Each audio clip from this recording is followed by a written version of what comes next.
You are listening to the World Sports Show on WPPM-LP Philadelphia.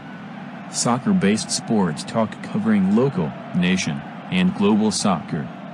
Broadcasting from the Philly Cam studio in Center City, Philadelphia on 106.5 FM.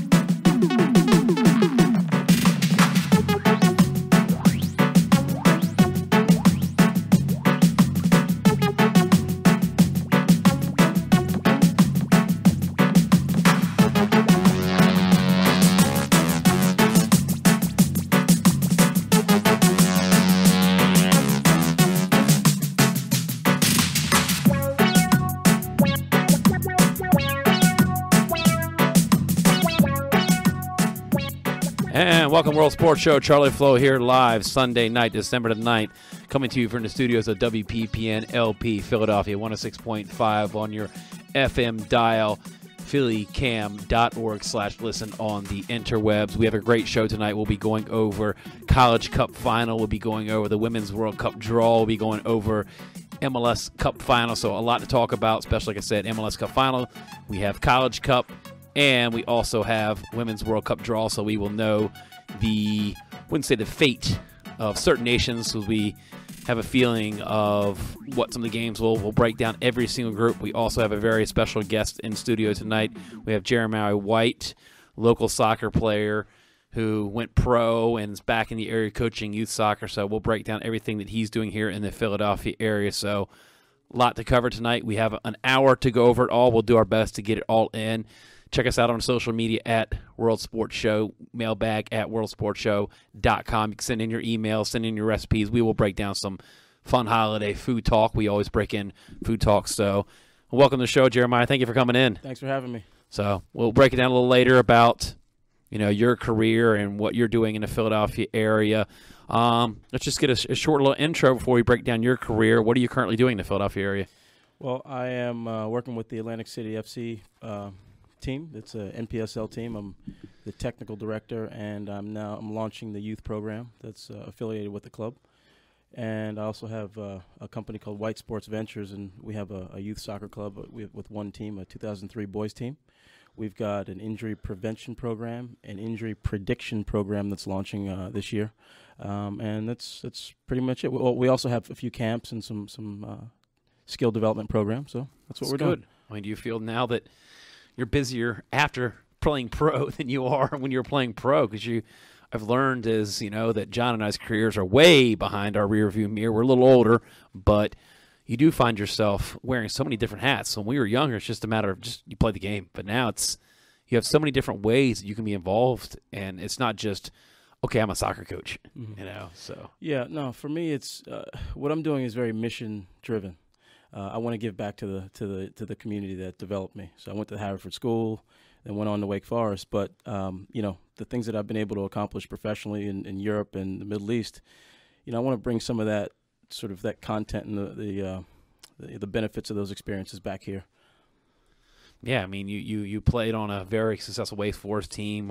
We'll go through all that, but like I just said a few moments on our trending topic, I think the biggest thing right now we're going to really go through, everybody's mind is, that yesterday was a massive day for the World Game. We saw the World Cup draw about noon yesterday, and then we were treated to some really good European matches, and then we were treated to an amazing MLS Cup final last night. The Women's World Cup draw was last night. The only team we knew about was Group A, was France, the host, but we look at the group that France is in. It's France in Group A with Norway, France, South Korea, and Nigeria. So that's going to be a pretty tough group. We have to lean toward France being a favorite in that group. Let's look at Group B. We have Germany, China, Spain, and South Africa. Looking at Group C, we have Italy, Brazil, Australia, and Jamaica. Group D, we've got England, Scotland, Argentina, Japan. And Group E is Netherlands, Canada, New Zealand, Cameroon. Looking at the final group, Group F, Sweden, USA, Chile, and Thailand. So looking at those groups, just throw it out there. Which group do you guys think would be like? I always talk about the group of death. What would be the group of death? What would be the group of death? Very good question. I'm actually not sure. Huh? Yeah, that's a tough one because every group, I think in every, whether it's men and women's World Cup, you can always circle one team. It's almost your guaranteed go-to. Tough team, yeah. And I don't know. I'm leaning towards Group D. I think that, yeah, U.S. will win their group. I think Sweden will get through, but Chile and Thailand being newcomers, new to the party, I think they're going to struggle. But I looked at Group D. I think England, Scotland, Argentina, Japan. Argentina has not made many waves in the women's game, but they're getting better. Japan has won a World Cup.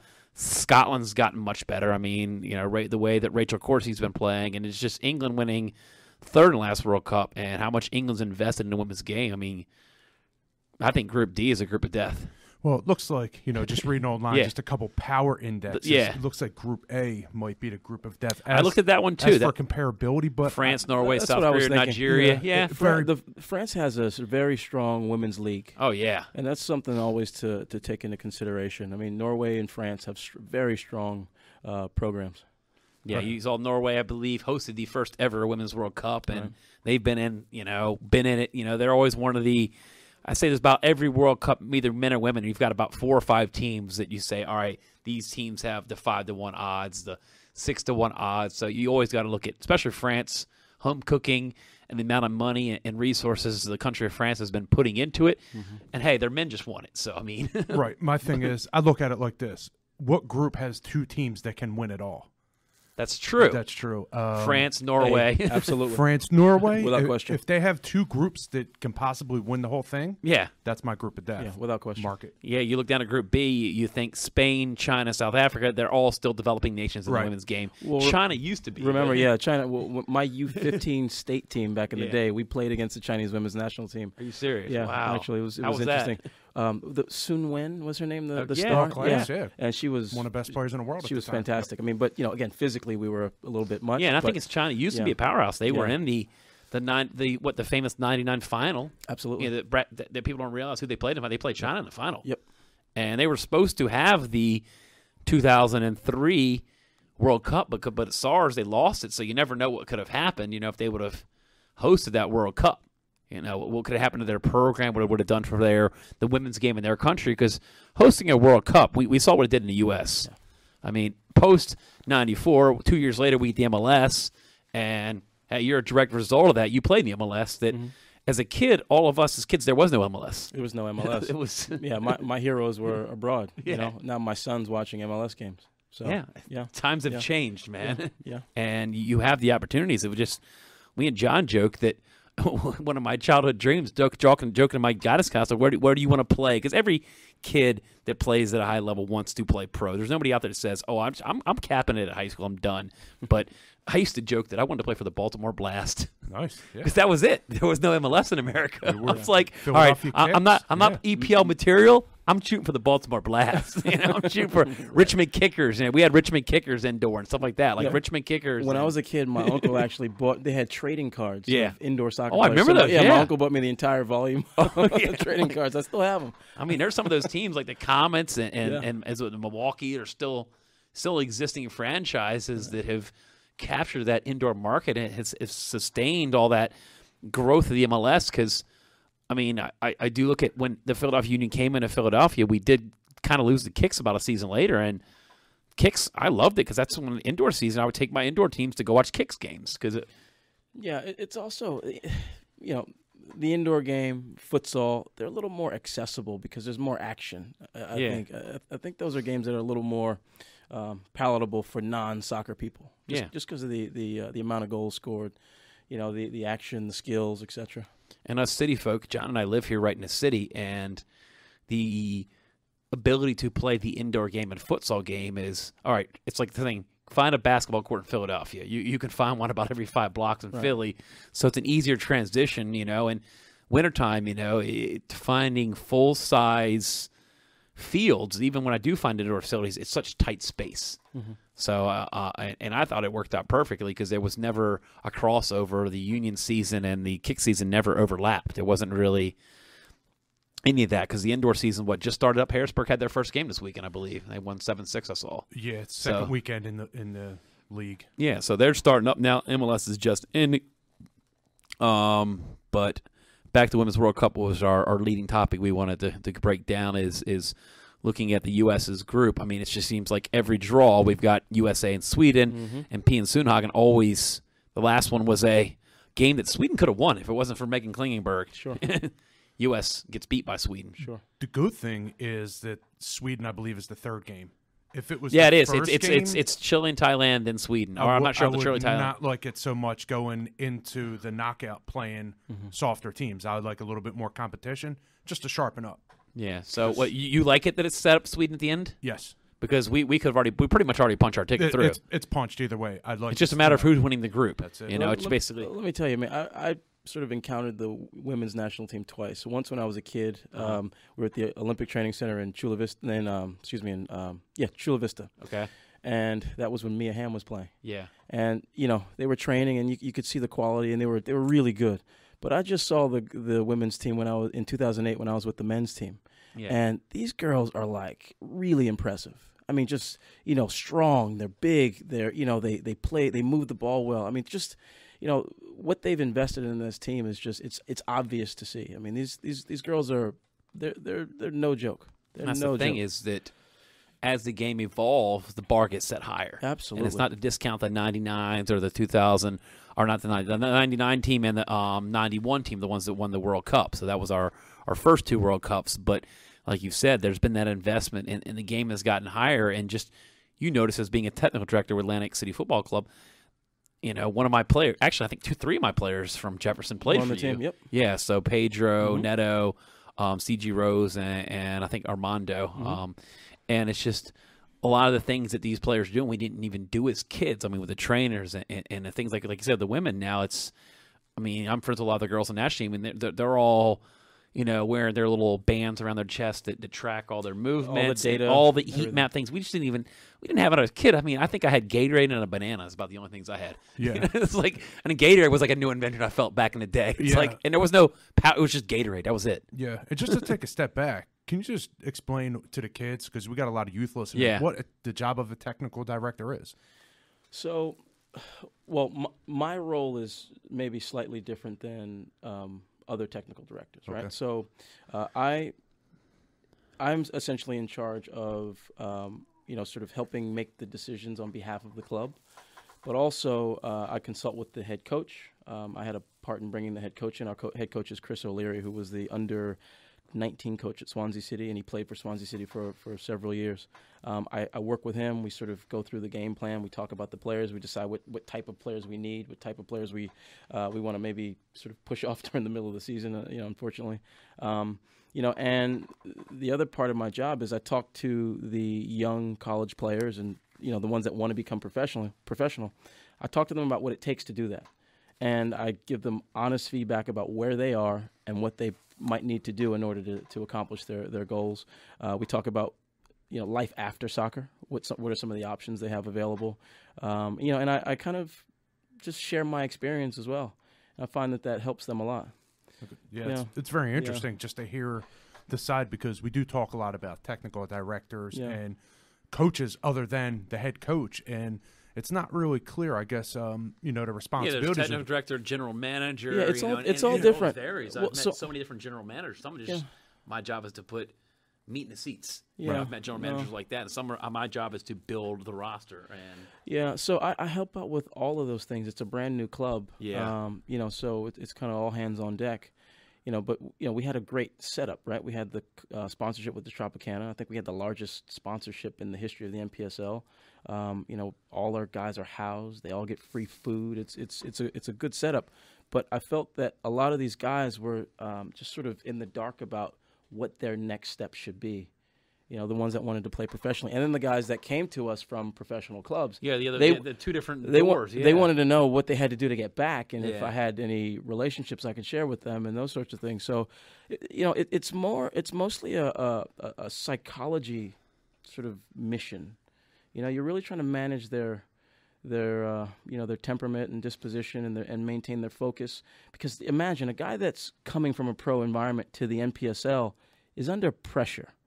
And if maybe they're on the wrong side of, 22 or 23 or whatever, that time is sort of ticking. So they're under pressure. So I do a lot of trying to train their thinking, helping them focus on the moment and what they can do in this environment to help them get to where they want to be.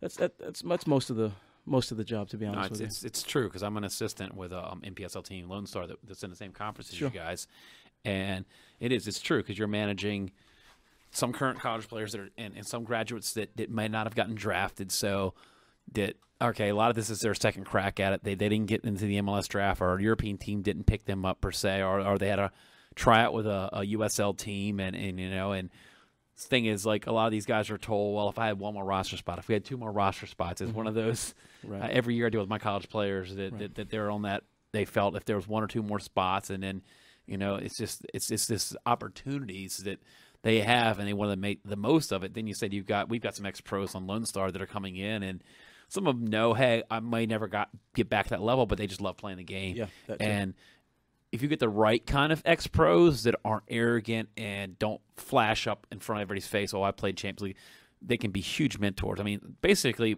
couple of our junior Lone Star guys that played pro, they're just coaches on the field. It's like, absolutely. And we look at as Jay Allison, Anthony Allison, an example, played pro in Sweden. He's an assistant coach at Wilmington. I don't have to say a thing to this guy. I mean, what am I going to say to a guy that played professionally? And here I am as an assistant coach. It's like, it's like I should be taking advice from him. So sometimes players on the field like that are so good as role models. So one of the mistakes I made this year was I picked up the phone. I made calls to Europe. I brought in guys from Holland. Yeah, so brought in some big guys. I brought in some big names, and as favors. But again, the challenge is like they weren't ready for this environment. They're used to a certain level of professionalism in some areas. They're playing in Europe, and it's nothing against our clubs. It's just a system we are in. Yeah. Especially being in some of the second and third tier. Well, the biggest issue was and again, not a knock to anyone, but the refereeing. Right, that was a major issue with some of our players. I mean, it was just like for them, they had a hard time accepting that certain calls were made or not made, and I found that to be a little odd at first, but then I said, no, I have to put myself in their shoes. Absolutely, right? I mean, they, their body is their instrument for making money, and they want the ref to protect them and do the right, and make the right calls.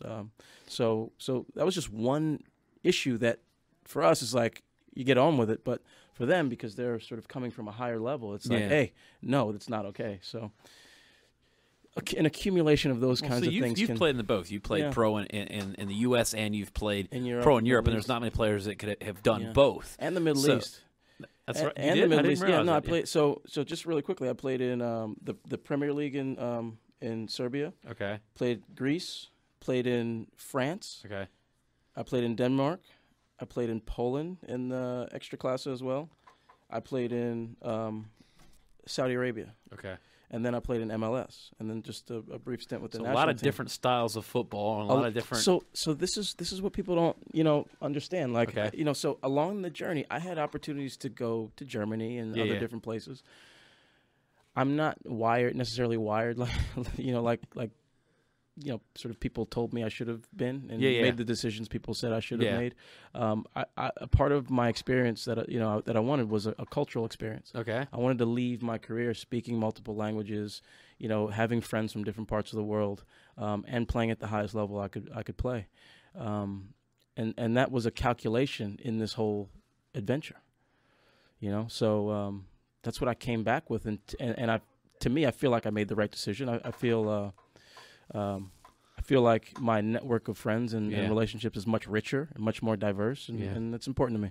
Oh, that's good. That's good. So do you think sometimes, like, the adjustment, a lot of people say that American, the MLS or the American Pro Leagues is very physical and direct. Do you think that that's ever, when the European players come up here, sometimes we see them struggle, and because we just, Americans are just stronger, 100%. Fitter, and it's just, we look at our diet, how we eat, that we're just, and the obsession some of our kids have with just fitness. That so one thing about MLS teams, you're never going to say an MLS team's not fit. Yeah. So, we say MLS teams are fit. Yeah. Go to France before you say that. Okay, you're right. I've yet to experience a lot of European. Yeah. Go to Italy. They're match fit, almost kind of that term. It's a different kind of fitness. Different. It's a different. You animal. can run a mile in 4 minutes, but I can run a mile with a ball in 4 minutes. Yeah, it's a different animal.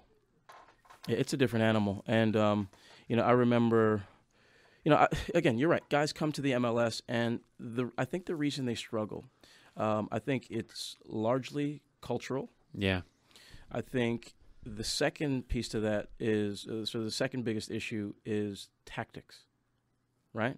So let's take France, for example. When I played in France, there was a clear French style of play. That style of play you saw in the World Cup, that's very French, and people don't really sort of realize that. That's a very so it's not new to you. It's when not new to me. I was watching it, we're like, wow. No, it's not. It's not new to me. Exposed to the French game here. It's not new to me. It's like old school French. So my coach was he was an old French national team player. He was played center defense for Marseille, Olympique Marseille. Okay. And like that is conservative French ball. It's you play in a block, you're tactically organized, you keep your shape, you defend hard, and if you have good players, you can also play and keep the ball.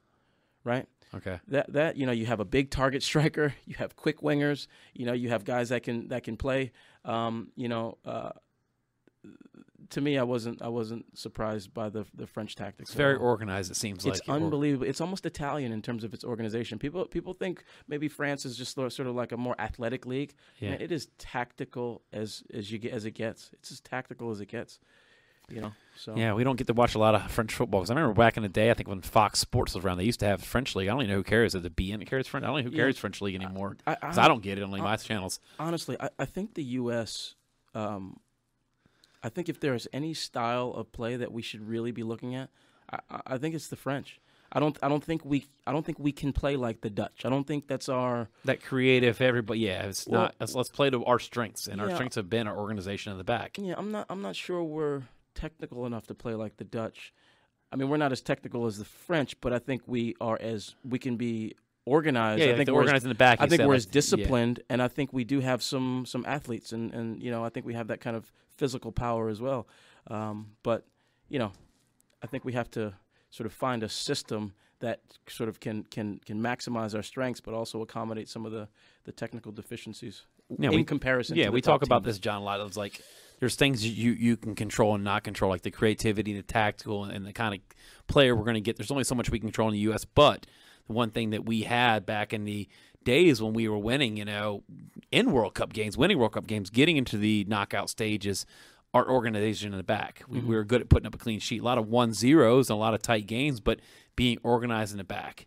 The things that you can control, I look at it that's true. That you can be you can teach somebody to be organized in the back. Creativity is such a hard thing to teach. Yeah, so I had the opportunity to spend 2 months with Bob Bradley. Okay.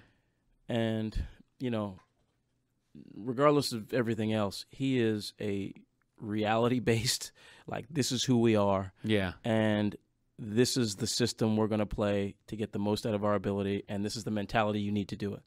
He's like, bare bones, this is it. And, I mean, to me, I thought he was a very good fit for our country. No, he was. I mean, he kind of gets mixed in there. We forget about him sometimes, as the media, likes to put a lot of the blame and this and that. But, I mean, he did well and then, ventured out, was with Egypt, and then I think had a raw deal in Swansea. He got handed a very tough situation there. But I think he really resurrected, what kind of coach he really is with LAFC. Yeah. And really saw that he is good when he's in control of building a system that he wants to build. He's a very good coach. I mean, there's just no two ways about it. And, but most talk, it comes from outside of the sort of training environment. Well, yeah, it's the outsiders looking in. Everyone's looking inside. Time with it. John and I, even as media, we were only going there hitting snippets. And the way you really get to know coaches is, like you said, train under them, get to know them, go to the practice and train with them. And being in the pro environment or the international environment, that's how you truly get to see and know them, because – like we talk about all the time, you're not going to show all your cards or say everything during press conferences. Like when people try to crack it, what kind of system are you going to run against this? Why would I tell you? It's like in the same thing when you see, especially here in the city of Philadelphia, we love to throw all of our teams under the buses. And media, they might be allowed the first. I mean, I think it's with the U.S. Soccer, first 15 minutes you're allowed to come to practice, and then we'll have a press conference after. You're not going to see anything. Right. they're not going to reinvent the wheel. So it's one of those things. Is I tell people a lot, that all three of us here coaches spend a day in the life of a coach. Go shadow. And that's how I got into my coaching college career. Is I started shadowing coaches. Just started reaching out to a lot of coaches. Hey, can I just come to your training session? Just take mental notes. Right. And that's when you truly, get to see that there are a lot of things that are under control, a lot of things that are out of control, and it's different within a country. You're limited to your country's product. When you're a professional coach or a professional technical director like you are, you can make a call anywhere in the world. But you're also limited to your budget. That's true too, and that's something that you and I off record need to talk about now that we expanded to a WPSL team. With Lone Star. That my email box is full. I've got players that that are on certain international teams that may not find a contract that want to come play for me, but how am I going to get them from point A to point B? It's just that can be. You luckily had a very awesome situation with Tropicana, having housing and food. That's all I need to get some of these players over here. That's all they'll say. It's like, okay, I can get on a plane and get here.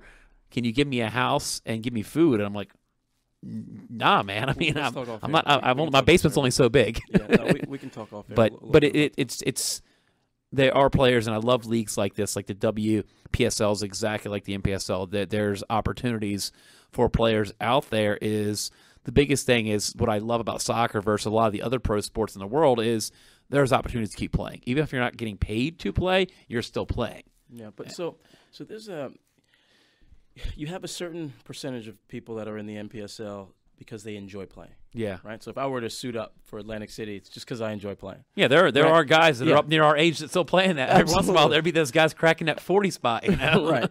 But you have a large percentage of these guys that have aspirations of moving on to the next level. Just like if you coach a high-level youth club, these kids want to play in college. They want to play Division I college or Division II, and there's a percentage of them that want to, they have dreams of playing, professionally. And while you never want to squash anyone's dreams, it's a very small percentage that actually makes it, but that percentage shrinks if you don't have people around that can give these kids the insights and the details, because it's a matter of details. The difference between, a player that plays in, I don't know, Switzerland versus the EPL, it's details. But those details at that level are magnified. Oh, yeah. You see it looks so much like bigger, but it's only a fine line. It's consistency. Yeah. It's being able to make that 15-yard pass 100 times without making a mistake versus making it 30 and after doing it 60 minutes times. Of running, doing it. And then you compound it by adding pressure. So can you make it 100 times without making a mistake under what level of pressure? So that takes training. It takes, sort of an environment where you have you do have that pressure and those sort of resistances to try and overcome. But it also takes a coach to help guide you through the process of development. Because a lot of people break mentally. Yeah. I played against, I remember playing against the Lyon team with all those really good, like Essien and Diarra and Juninho and Emile, and Govu and Maluda and that was like a different level, dude. Like we're playing, and on my team we had Guillaume Oaro, who played for Paris Saint-Germain. Yeah. We had Larson Touré for Lille. We had we had a bunch of guys, man. Ali Sissoko was on our team. We had a good team, but that team was. At least for me, they were one of the best teams in the world, if not the best team in the world at that time. They look like poets out there. It's not even machines. They're so beautiful when they play the game. So it's so efficient, and it's so quick, and it's almost like they're playing a different game. And it's a collective understanding. You ever get that thing where you're freezing in time, or almost just lock up a little bit? Yeah. So it's small passes. Yeah. Ball will go to Edmilson. In French, they say transversal. It's a long ball to the ping, ping, ping, and then bang. Long ball. No, but they almost played on either side of the field. They didn't really play much in the middle. There's a lot of build up, but then they'll switch it. They switch completely so that they can take advantage of the opposite side. And it's just a different. That was the first game for Benzema. I remember. Okay. Benzema, Ben Arfa, and Louis Remy played in that game too. Jeez. And I'm watching these kids. I'm just like, this is not the same game I play. You're laughing, but and it's hard for people to understand. They were 16, 17 years old. Doing these amazing. We had a center back, 6'5", Ghanaian. He played in the African Nations Cup. Mamadi Kaba, 6'5", Ghanaian, strong. man, you should see what these young kids did. Like, it was like you're take like his lunch money. You're like, it's not even funny. Like, it's like, it's humbling. Yeah. You know, it's like, it's humbling. I played against, when I was playing in Serbia, we went to play in this tournament in Antalya, Turkey. And Branislav Ivanovic was on my team. Okay. And we played against this team called Admira from Austria. Okay. And they had a guy named Vladimir Jugovic. I don't know if you remember this name, but he played with Alan Boksic and those guys on that old Serbia team before they broke up. That was powerhouse. That was ridiculous. Like, that team was incredible. So I'm playing, and Alan Boksic, listen to me, man. Like, you really have to get this. I need you to get this. He's playing. He's on that team. He didn't take more than 2 touches, not more than 2 touches almost the whole game. But his movement was just so deliberate and purposeful. He was able to break us down playing 2-touch and his off-the-ball movement. Yeah. And you have to respect his movement and track him. And it was different. It was even more than that. It was he's playing a game that I don't know how to play. You know what I'm saying? He understands this game at a level that I don't know how to access. How do you react? We talk about reacting in a game. How do you react to a player that you don't even know what he's doing? Well, it's hot, like it wasn't even like I wanted to stop him. It was I need to understand what he's doing. That was the level of thought he was at. So if you imagine guys like that, and then you imagine a Messi, like we watch these guys on TV every day. Yeah. And very few people on the planet understand what's going on, and that's the truth. We watch these games and we see the awesome stuff, but I'm telling you, very few people on the planet. And if you can't understand it, that's a nightmare as coaches and technical directors. How do you? Well, we haven't seen anything like you. We've never okay, who's the best player I've ever been on a field with? Like, okay, the person playing at the highest level is at Real Madrid right now. This player is playing at Real Madrid, okay? And it's just like, okay, he's not Messi. Like, he's not close to Messi. But he's just a good player. You almost, it's like, it's different. Yeah. It's just, like I was a good player. Like, that is different. Yeah. I mean, I'm in training camp with, Josie and Josie Altidore and Landon Donovan and all the guys that come. That is different. Yeah. Our guys have a little bit of something different, right? So, like, Landon is very good at finding space, and he's quick in his movement, but he's tactically very sound. That's different. But these guys have everything. You can teach a lot of tactically sound, like through reps and going through, but like that other. Yeah, like, do you? I can't. And that's every different. Once in a while you do coach kids that they're on the cusp of that, know. But go ahead. And I think a lot of the gap narrows. They talk about all these kids. Oh, this kid's the next Messi. This kid's the next Messi. But no. I feel like what it narrows is the older they get, it catches up with them. Yeah, it catches up. It's just how do you keep that elevated level? These kids that dominate U12, 13, 16s. We saw it with all of our teams. Like example, like Freddie do, the U20s and the teams they were just dominate the world. And then we just for a while the U.S. team we just fell off. They fell off. We're not winning all these. I mean we won what Tab Ravens just won the CONCACAF. But when's the last time? The U.S. men's youth teams, I'm talking like the U23s, U20, 17s, won something outside the women, won the whole thing, and it feels like it's been forever. Those kids have to go to Europe. I hate to say that because I'm pro our league, I'm pro MLS, but to me, it's an investment in our future as a country. How do you get better? Well, here's the deal. You've got to be where the best kids in the world are. Am I wrong? Yeah. I mean, where are the best kids in the world? That's the fall off you're talking about. Well, look at Europe. If I'm a basketball player in Europe, where do I want to play? I want to play in the NBA. You want to play in the NBA, and then that's the reality until. So if I go to Monaco's youth academy and you go to college, who's going to be better? Exactly. Yeah. 4 years in Monaco versus who's going to be better? My advice to every kid that wants to be a pro, and I'm going to say two things. If your coaches validate that you have the potential to be pro and your peers sort of echo that, right? Let's if that's the case, then you need to go into a professional environment as early as possible so you can learn how to be a pro. And I tell kids all this all the time. Being a pro is not signing a contract. Being a pro is consistency, it's repetition, it's teamwork, it's learning how to play in a system. But most of all, it's consistency. You got to take your licks, you got to learn from them, and you got to get better.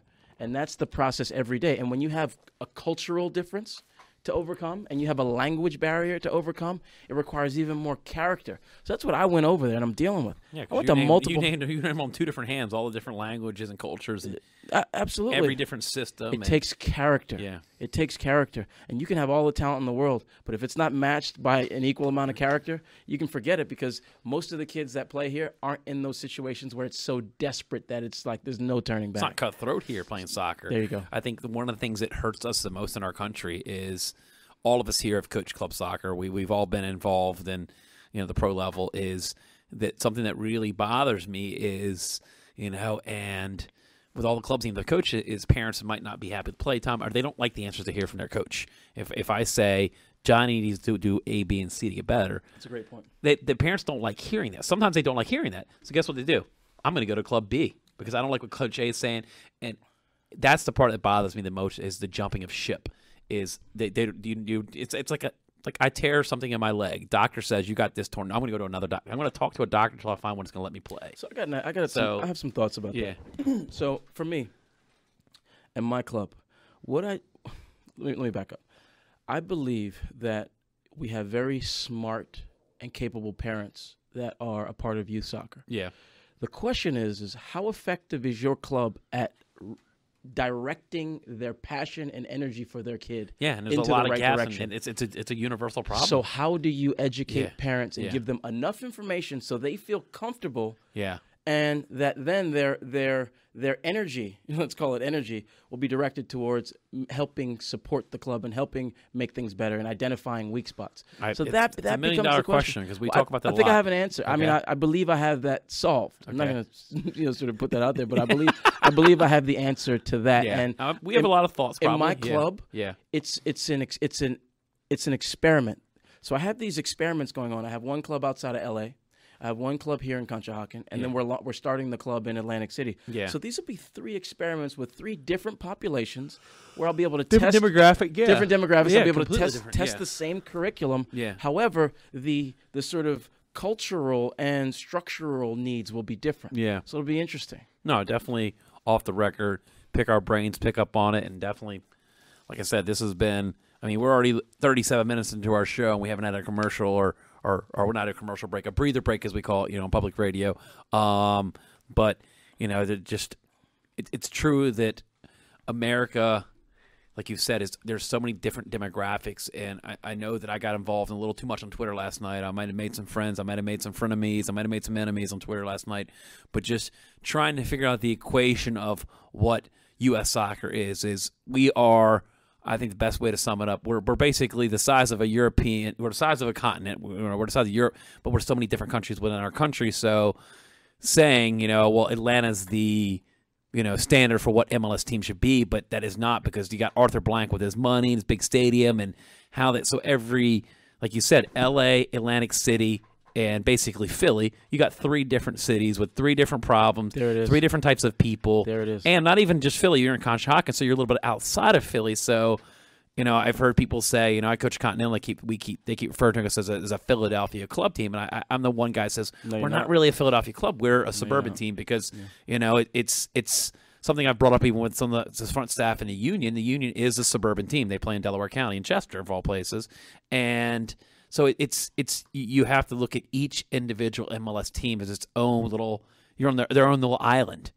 Even the difference of Red Bull and NYCFC, they're 2 different sides in New York City. One's in North Jersey, one's right in New York City. So here's the biggest challenge. Everyone sort of tries to build their own space and protect it. Yeah. And there's not much collaboration. Yeah, sharing is they want. Well, let's not even talk about the 1%, because the Union is the 1%. The Union Academy, all those academies are the 1%. Yeah. The 99% doesn't have contact with the academy. Yeah. Most people don't even know what's going on at the academy. You know what I mean? They don't even know where it is. They don't even know where it is. You say YSC to outside of Philadelphia and soccer people, they don't know what that acronym means. So the question for me is my club open to communicating best practices with Penn Fusion? Is Penn Fusion open to communicating best practices with the Ukrainians? Are the Ukrainians willing to talk about best practices with the La Jolla Nomads? Yeah. So it's like, how do you create that sort of fabric of that sort of information network for the greater good? And is anyone interested in doing that? Does that matter more than, okay, well, I have a player and I don't want you to take him because you might have a little bit of a better program right now, and I want to keep my team intact. Like, is that more important than trying to find a common thread across the country? I think leadership needs to try and facilitate some of those things. I think they've done a lot of this. They said what made the 2014 German team, the one that went into Brazil and just killed it. You know, I mean, they just dismantled a Brazilian team. What they put out 7 goals upon Germany. It was absurd. Something I lost count by halftime, but a lot of that from I've read and is talked about is the federal government puts a lot of money into the soccer program. It's just because it's Germany, you know, it's their number one sport, and they got a lot of the clubs to buy in on a kind of a universal package. So when you do get these national players, whether I'm coaching my player at Continental, you're coaching through your Elite Soccer or LA or Atlantic City, is at the end of the day, it's still under the U.S. soccer umbrella. There's still basic principles, basic practices, and stuff like that we should be sharing because, you know, I'm flattered sometimes when after games where I don't care what team I'm playing. If I'm playing Penn Fusion, me and the coach might talk for 15 minutes. Like, hey, I've been working on this. I see that player over there. And I love that. I have made more friends in coaching because I carry my business card everywhere I go. Yeah. And if I had a good conversation with the other game, I was like, here's my business card. I do a radio show. Come on my show. Let's just talk. Because at the end of the day, I see something you're developing. I see something like, how did you do that? And it's just the sharing of ideas. So many clubs want to internally share. Oh, we want to create all these online platforms that every coach in our club can access. Well, why don't every coach access it? You're absolutely right. Because at the end of the day, they're just kids. It doesn't work. That sort of, you know, cloistered mentality like that doesn't work because no club has all the answers. Yeah. No group of people within a club has all the answers. And I think another thing is a lot of selfishness. I know a lot of clubs love to put on a big pedestal. Oh, this kid played for this club. Now he's with the national team. Now he plays for, like, you know, you went to Wake Forest. You want to say I went to this, but I think when you hear about certain other professional athletes, you say, oh, this kid is from Philly. A lot of it, they don't say this kid's from Philly. Oh, this kid's from FC Delco. This kid's from Penn Fusion. This kid's from Continental.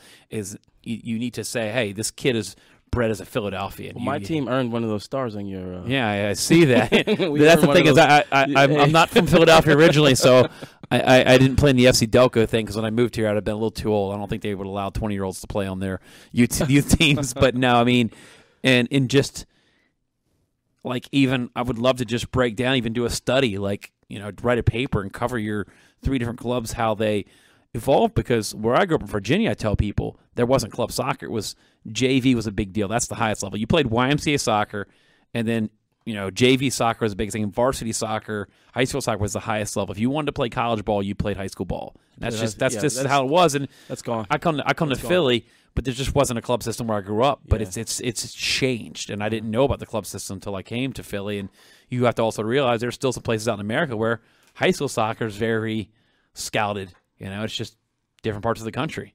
You know, so no, it's challenging. Yeah, I mean, I think the landscape is very challenging because, again, you've got the academy, which is under the jurisdiction of U.S. Soccer, and then you have USYS, which is under the jurisdiction of whoever started the club, whatever individual or board started the club, and that becomes challenging because you can't assume a certain level of quality. Yeah, you have to let the market. It's like who you're reporting to. You're reporting to 3 different people. So you have to let the market kind of decide, and that can take a long time. And if you're the only option in a particular area, it becomes difficult. And if you're not educating parents on what's a good club versus a bad one, they have to spend time learning on their own. What expectations are. You set expectations. Yeah, so it's tricky, man. And I think we need real leadership.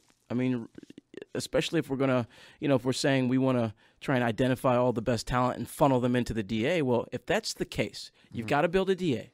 But you also have to have a structure to sort of get every other USYS and ECNL club on board with that mission. Yeah. And you've got to give them certain resources to be able to get the kid, to develop the kids and get them to you, because no academy can develop every kid in the country. No. And we're missing too many. Yeah. And to me, there has to be some type of structure where we're giving information freely rather than a $3,000 license course. Like, it's just that's another. It doesn't make any sense to me. It seems as though we have these different tiers of our leadership that are focused on, one's in the business of selling education. Yeah. I'm not going to go into the, all the other. We could spend aspects. if we had another 12 hours. But the challenge is, I am, until we have a top to bottom strategy. Yeah. I don't know how optimistic I am. Yeah. No, that's another topic that John and I talk about when I look at the next level licenses, like my B's and my A's, like $4,000, take a week off. I did the B's. It's a lot of money. Yeah. And my return on my investment is not, I've had to, and I pride myself saying that I've paid for every one of my licenses. I look at it that I didn't have some club cut a check for me. But there are some clubs that'll cut a check for that. So it's as a coach, it's even almost like I read an article called "Pay to Coach" because we talk about the pay to play system in America, which is failing in a lot of ways, where the kids are paying $4,000. Some of the highest level clubs, I think in Philly, is $4,000 a year, $5,000 a year. And same thing with the coaching license is it's a coach to pay. I'm friends with the head of U.S. Soccer Education. So and I'm just they're not happy with. Not everyone's on board with the cost of everything. Yeah, so it's like education should be shared. It's like we talk about America is such a. We have like the best hockey league in the world. We have the best basketball. We have the best American football. So we have some of the best baseball. We have some of the best leagues in America. And we've had some of the best coaches in America. You look at coaches like Phil Jackson, Coach K, some of these elite coaches. But there was never that get in line, pay $4,000. Pay $4,000. Go fly out here. Go to this convention. Pay. And it kind of reminds me of the college thing. When I apply to college jobs, they don't care about my licenses. They care about my education and my experience and what have I done.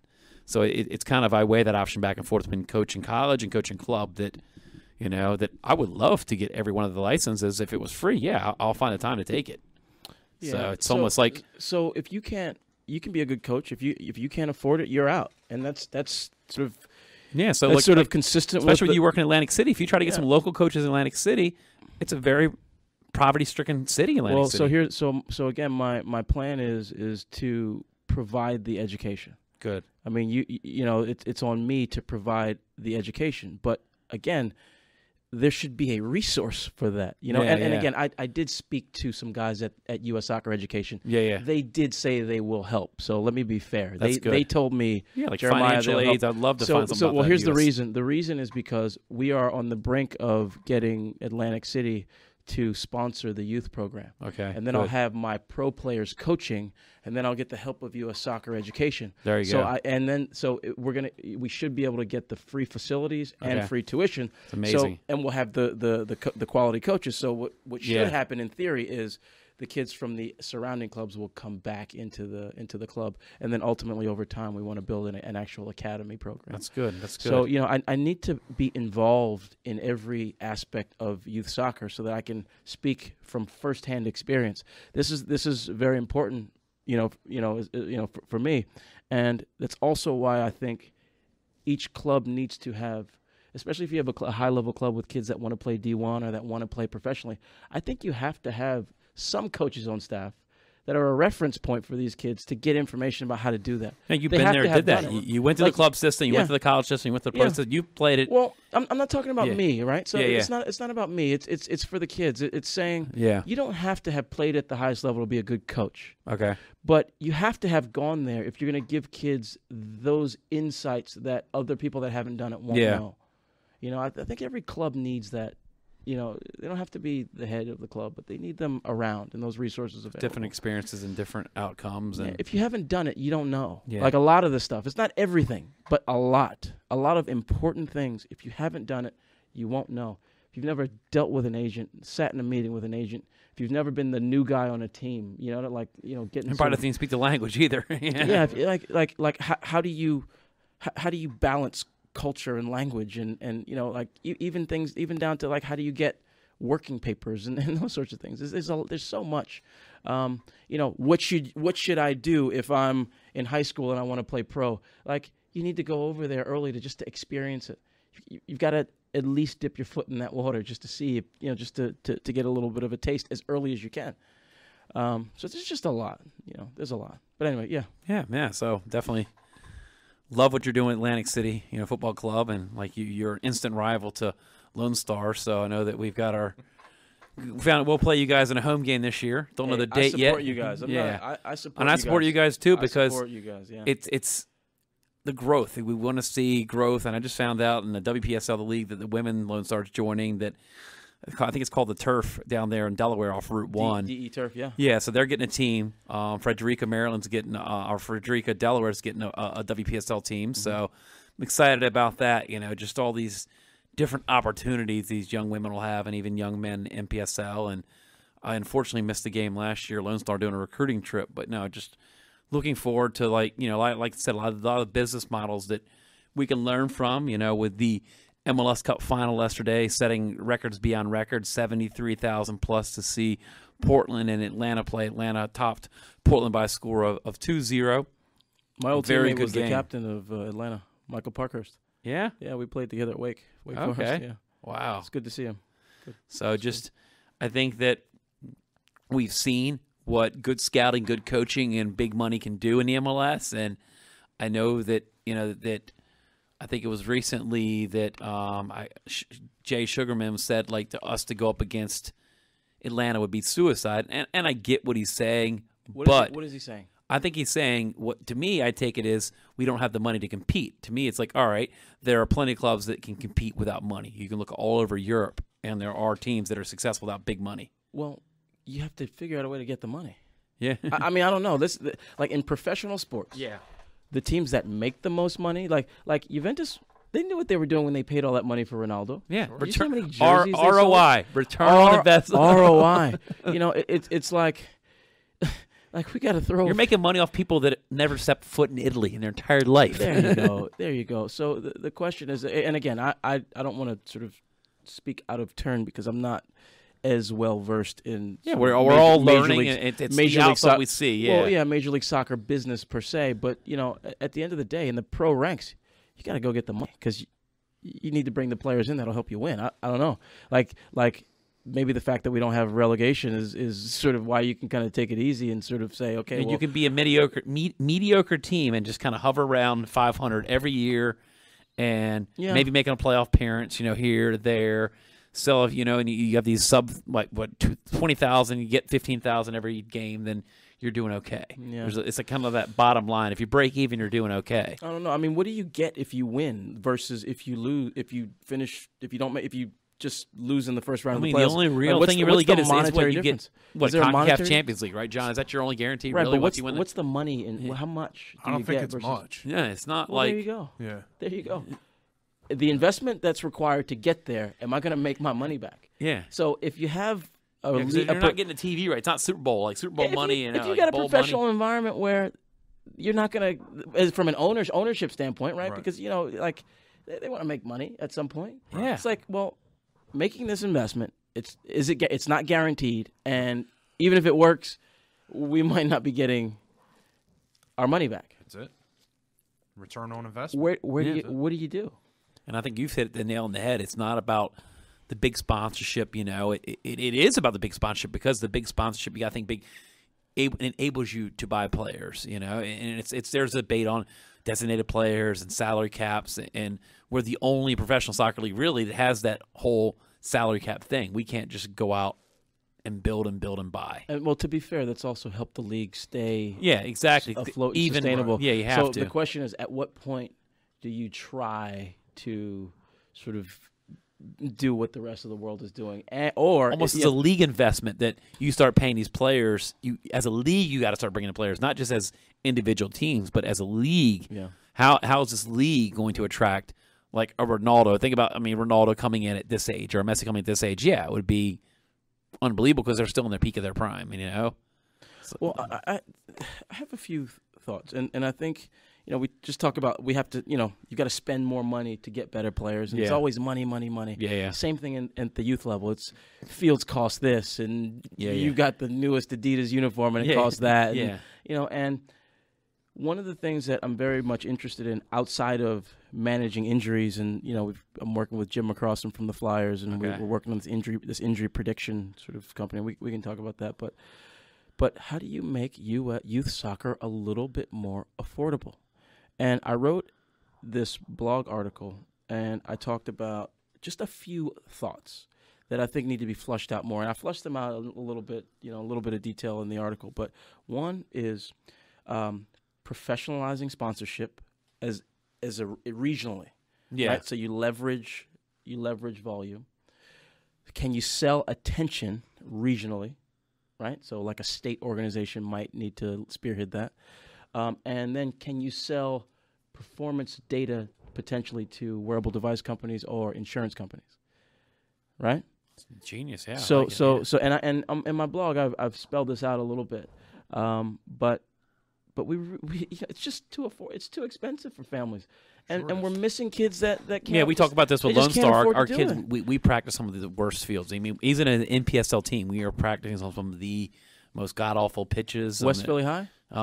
We haven't practiced over there in a while. A lot of them are practicing, like 66 and Kinsessing. Right. You'll have to Google it. There's actually a documentary U.S. Soccer did about us before with the Open Cup, and you can see just how god-awful our fields are.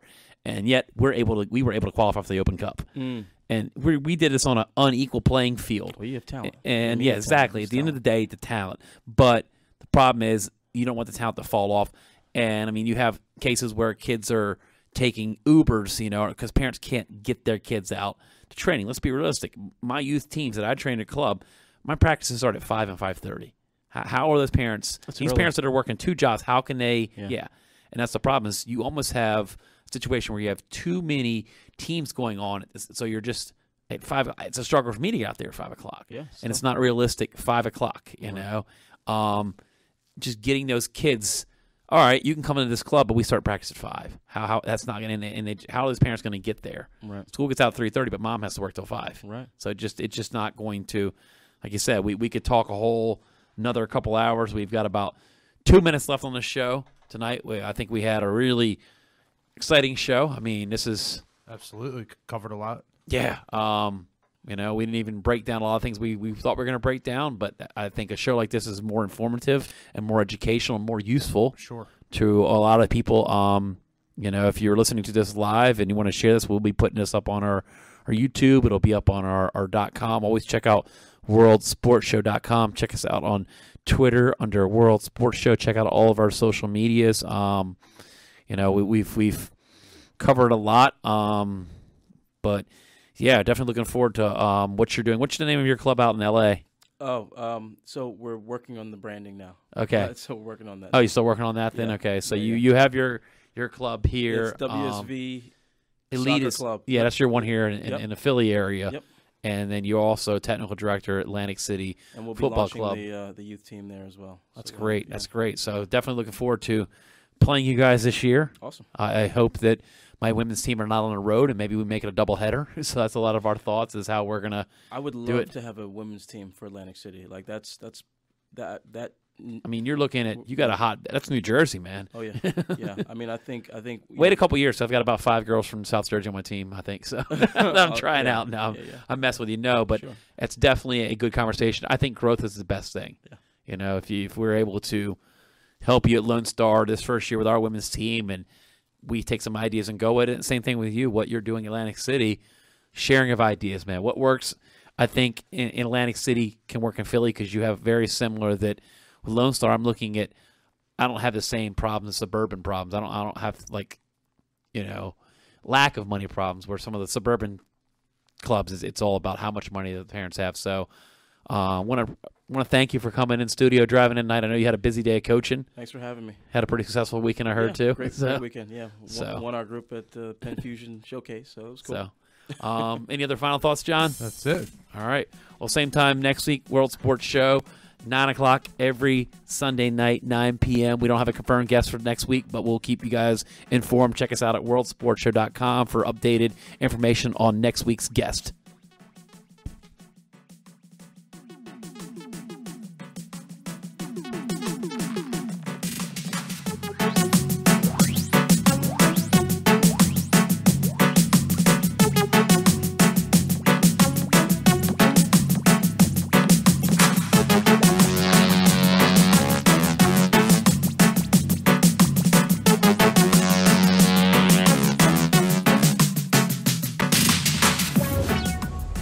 Thank you for watching a World Sports Show production. For more info go to worldsportsshow.com.